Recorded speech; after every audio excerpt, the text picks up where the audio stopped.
আমার বুঝ হওয়ার পরে আমি কারোর জন্য এতটা কাঁদি নাই। আমি আমার এই নওজোয়ান শহীদ শরীফ উসমান হাদি রাহিমাহুল্লাহ তাআলা, তার জন্য আমার চোখের পানি যেটুকু পড়েছে। আমার শায়েখ আল্লামা মুফতি মুশতাকুর নবী কাসিমি, আমি তাকে দেখছি বাচ্চার মতো অজরে কাঁদছে। একসাথে ভাত খেতে বসছি, ভাতের থালার সামনে পর্যন্ত হুজুরে দেখছি কাঁদতেছে। কয় মাওলানা, আমি তো ছেলে করে বুঝতে পারছি না। আজকে তোমরা দেখছো, সারা পৃথিবী দেখছে, একজন 33 বছর বয়সের যুবক। এই যুবক ইমানদার ছিল। আমার প্রিয় ভাই, আমার কলিজার টুকরা ভাই শহীদ শরীফ উসমান হাদি রাহমাতুল্লাহ আলাইহি, এই নওজোয়ান ইমানদার নওজোয়ান 5 ওয়াক্ত নামাজ সে পড়তো প্রতিদিন। খোদার কসম, ফজরের নামাজ সে জামাতে পড়তো।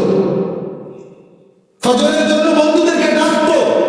ফজরের নামাজ পড়ে তার সংসদীয় এলাকা, যেখান থেকে সে স্বতন্ত্র প্রার্থী হতে চেয়েছে, সেখানে ওয়ার্কিং করত।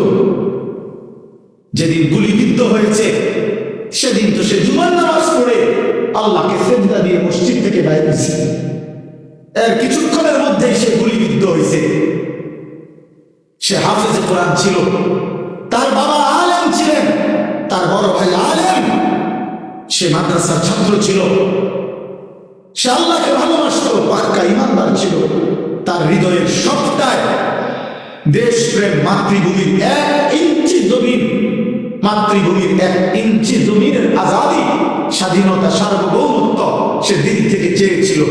তার বক্তব্য এটাই ছিল যে আমি আমার মাতৃভূমির 1 ইঞ্চি জমিন আমি কাউকে নিতে দেব না, নিতে দেব না। এক যুবক আল্লাহকে রাজি করেছে, মাতৃভূমির প্রতি ভালোবাসা দেখাইছে, ঈমান এবং দেশপ্রেম, এই 2 জিনিস তার মধ্যে একত্র হওয়াতে, তোমরা ভাই বলো, একটা ছেলে বলো, তোমরাও দেখছো, আমরাও দেখছি, গোটা বাংলাদেশের লক্ষ লক্ষ আলেম, মুফতি, মুহাদ্দিস, পীর, বুজুর্গ, আউলিয়া, ইমাম, খতিব, মুয়াজ্জিন, তালিব ইলম, হাফেজে কোরআন, বুড়া মানুষ, জওয়ান মানুষ, বাচ্চা মানুষ, আরে বাবা, এই জাতির 18 কোটি মানুষ মনে হয় তার জন্য অজরে চোখের পানি ফেলছে। আমি অসংখ্য আলেমের মুখে শুনছি, আমি নিজে বলছি, আমার বুঝ হওয়ার পরে আমি কারোর জন্য এতটা কাঁদি নাই। আমি আমার এই নওজোয়ান শহীদ শরীফ উসমান হাদি রাহিমাহুল্লাহ তাআলা, তার জন্য আমার চোখের পানি যেটুকু পড়েছে। আমার শায়েখ আল্লামা মুফতি মুশতাকুর নবী কাসিমি, আমি তাকে দেখছি বাচ্চার মতো অজরে কাঁদছে। একসাথে ভাত খেতে বসছি, ভাতের থালার সামনে পর্যন্ত হুজুরে দেখছি কাঁদতেছে। কয় মাওলানা, আমি তো ছেলে করে বুঝতে পারছি না। তাই বলো ভাই, এত মানুষের চোখের পানি ঝরছে একজন ইমানদার যুবকের জন্য, তোমরা দেখছো বাবা। অতএব তোমাদের কাছে বলি, বা মরিলে এমন মরাই মইল, বাঁচলে এমন বাঁচাই হয়েছে। এই পৃথিবী তোমার মনে রাখবে না রে আব্বা।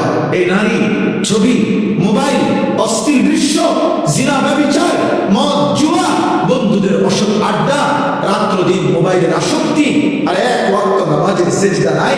খোদার কসম, রব্বে কাবার কসম, এই পৃথিবী তোমার মনে রাখবে না। তোমার মনে রাখবে, পৃথিবী শ্রদ্ধা করে, দুনিয়া তো নাফরমানও ভোগ করে, কিন্তু পৃথিবী তাকে সম্মান করে না। ফেরাউন, এই নাম, এই বেঈমান, তো পৃথিবী ভোগ করছে, সে তো বাদশা ছিল, কিন্তু আজকের পৃথিবীতে কোনো মানুষ মুসলমান দূরে থাকবে না, কোনো মানুষ কোনো কুত্তার নামও রাখে না ফেরাউন। এই পৃথিবীর কোনো কুত্তার নাম নাই ফেরাউন, এই পৃথিবীর কোনো কুত্তার নাম নাই নমরুদ, এই পৃথিবীর কোনো কুত্তার নাম কেউ আবু জেহেল রাখে না, এই পৃথিবীর কোনো কুত্তার নাম কেউ আবু লাহাব রাখে না। কিন্তু 1450 বছর আগে এক গোলাম, কৃতদাস, হাবশি গোলাম, নিগ্রু, কালো গোলাম, সে আল্লাহকে রাজি করেছে, নবী সাল্লাল্লাহু আলাইহি সাল্লামের ভালোবাসা মুখে নিয়ে কবরে গেছে। আজকে 1450 বছর পরেও পৃথিবীর লক্ষ কোটি ইমানদারের সন্তানের নাম বেলাল। বেলালের কোনো আঞ্চলিকতা নাই, বেলালের কোনো সীমানা নাই। বেলাল সারা পৃথিবী, আবু বকর সারা পৃথিবী, ওমর সারা পৃথিবী। 1000 বছর পরেও ইনশাআল্লাহ মনে রাখবা, এই মাটির যদি আরো 1000 বছর পরেও এই জমিন, আমার বাংলার জমিন টিকে থাকে, 1000 বছর পরের বাচ্চাটাও ইনশাআল্লাহ শহীদ শরীফ ওসমান হাদির নাম জানবে, ওকে চিনবে, ওকে চিনবে। জোনায়েদ বাগদাদির নাম সবাই জানে, বাগদাদের আর কোন ধনীর নাম কেউ জানে না। বাইজিদ বোস্তামের নাম সবাই জানে, বোস্তাম নগরীর কোন সম্পদশালী ক্ষমতাধর ব্যক্তির নাম কেউ জানে না। আব্দুল কাদের জিলানী রাহমাতুল্লাহ আলাইহির নাম সবাই জানে, কিন্তু ওনার ওই বাগদাদের ইরাকের ওই সময়কার কোন ধনাঢ্য ক্ষমতাধর কোন ব্যক্তির নাম পৃথিবী জানে না। রাবেয়া বসরীর নাম সবাই জানে, কিন্তু ওই জামানার কোন সুন্দরী রূপসী নর্তকীর নাম পৃথিবী জানে না। বেঈমানের নাম থাকে না, নাফরমানের নাম থাকে না, ইমানদারের নাম কলিজায় কলিজায় বসে যায়, ইমানদারের নাম আরশে আজিমে লেখা হয়ে যায়। ফেরো, তুমি ফেরো, আল্লাহর দিকে ফেরো, আল্লাহর দিকে ফেরো। আমি বড় আশাবাদী, একটা নওজোয়ান ফিরবে। আগামী দিনের স্বপ্ন দেখি আমরাও থাকবো না। এই আন্দোলন অনেকে বলে এই হবে সেই হবে, সতর্ক থাকেন, সাবধানে থাকেন। আরে গুলি করবে, এই তো খুন করে ফেলবে, গুম করে ফেলবে, এই পৃথিবী থেকে হত্যা করে ফেলবে। আমি তো স্পষ্ট বলছি, যাই করো বেঈমান, যাই করো, যেই কোনো আলেম, যেই কোনো ইমানদার, যেই কোনো সাহসী বাংলার স্বাধীনতাকামী আধিপত্যবাদ বিরোধী বাংলার যেই কোনো ইমানদার যুবককে যাই করো, গুলি করো, খুন করো, শহীদ করো, হত্যা করো, গুম করো, হারিয়ে ফেলো, আর কোন আলেমকে যাই করো, শেষ পর্যন্ত তাকে তো তুমি আল্লাহর কাছেই ফেরত পাঠাইবা। আর ওই মালিক ইনসাফ করবেন, ইনসাফ করবেন, তিনি জুলুম করবেন না। ঘুরে গেলে আমাদের বই পাঠাইবা, আল্লাহর কাছে তো পাঠাইবা, কি খারাপ আর অসুবিধা কি বেটা? হ্যাঁ, গুলি করো আর ফাঁসি দাও, পাঠাইবা কার কাছে? তো শাস্ত্রে তো উনি তো সব দেখছে, উনি তো সব জানে, উনি তো জুলুম করবে না। আল্লাহ জুলুম করবে? আর চিন্তা কিসের? পরিবার, বিবি বাচ্চা কিচ্ছু হয় না, এই আস্তে আস্তে বেকুবাইয়া দাঁড়ায়, সবাই জিন পার হয়ে যায়। কত এতিম বাচ্চা, কত বিধবা নারী এই পৃথিবীতে শেষ পর্যন্ত আল্লাহর দয়ায় টিকে গেছে। এতিম মানুষ পৃথিবীতে বাঁচে না, এতিম মানুষ গদ্দুয়ার করে না, এতিম মানুষ বিয়া করে না, তো কি হয়েছে?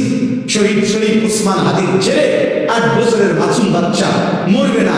আল্লাহ চাহে তো আমরা দোয়া করছি সে যেন আগামী দিনে মাহাদির সৈনিক হইতে পারে,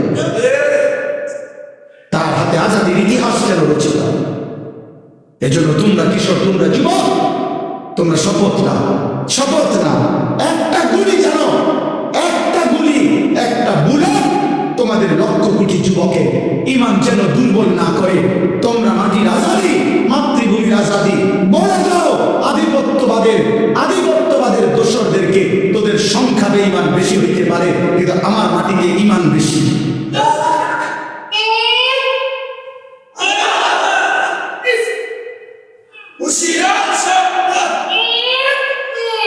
আমাদের জমিনে ইমান বেশি, ইনশাআল্লাহ, ইনশাআল্লাহ।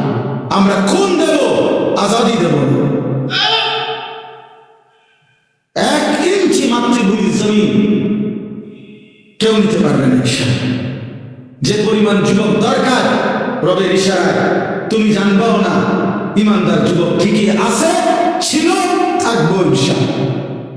এমন অনেক ছেলে আছো, শোনো মিয়া, আমার কথা শোনো। নবী তো সেদিন আবু বকরকেও দাওয়াত দিছে, আবু জেহেলকেও দাওয়াত দিছে, ওমরকেও দাওয়াত দিছে, আবু লাহাবকেও দাওয়াত দিছে, দিছে না? কথা বলেন। তো আল্লাহর পাক যেন বন্ধুকে বলছে, বন্ধু দাওয়াত আপনি সবাইকে দেন,